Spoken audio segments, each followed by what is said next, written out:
Hello everyone, সবাই কেমন আছো? আশা করি তোমরা সবাই খুব ভালো আছো আর আমরাও খুব ভালো আছি। দেখো, আজকে একটা চিকেনের রেসিপি নিয়ে তোমাদের কাছে চলে এলাম। তার জন্য সমস্ত জোগাড় করে নিয়েছি।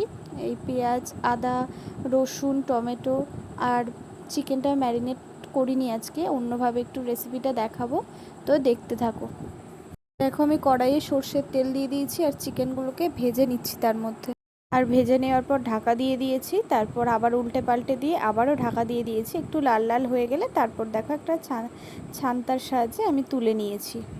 আর একইভাবে আবারও একটা পরের ব্যাচ ভেজে নিয়েছি, চিকেনগুলো দিয়ে দিয়েছি, লাল লাল হয়ে গেলে তুলে দিয়েছি।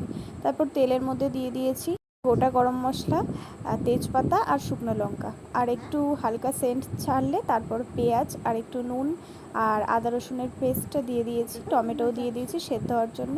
আর পেঁয়াজটা ভাজা ভাজা হয়ে গেছে, দিয়ে দিয়েছিলাম সমস্ত মশলাগুলো। আর তারপর একটু কাশ্মীরি লঙ্কা অ্যাড করে ভালোভাবে কষিয়ে তেল ছেড়ে গেলে মাংসগুলো আবার দিয়ে দিয়েছিলাম, চিকেনটা। তো তারপর ভালোভাবে, খুব ভালোভাবে কষিয়ে নিতে হবে, একটুও জল থাকা যাবে না। চিকেন দিয়ে তো জল বেরোই, সেই জলটাকে পুরো ভালোভাবে কষিয়ে নিয়েছি, ঢাকা দিয়ে দিয়ে ভালোভাবে কষিয়ে নিয়েছি। আর তারপর একদম কষা হয়ে গেলে জল দিয়ে দিয়েছিলাম। তো এরপর দেখো, আবার আমার চিকেন রান্না কমপ্লিট। আর তারপরে মা করে নিচ্ছিল পরোটা।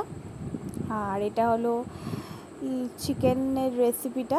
তো কেমন লাগলো তোমরা সবাই জানিও। চলো খেয়ে নিই। আর ভালো লাগলে ভিডিওটা একটা লাইক করে দিও, সাবস্ক্রাইব করে দিও, শেয়ার করে আমার পাশে থেকো।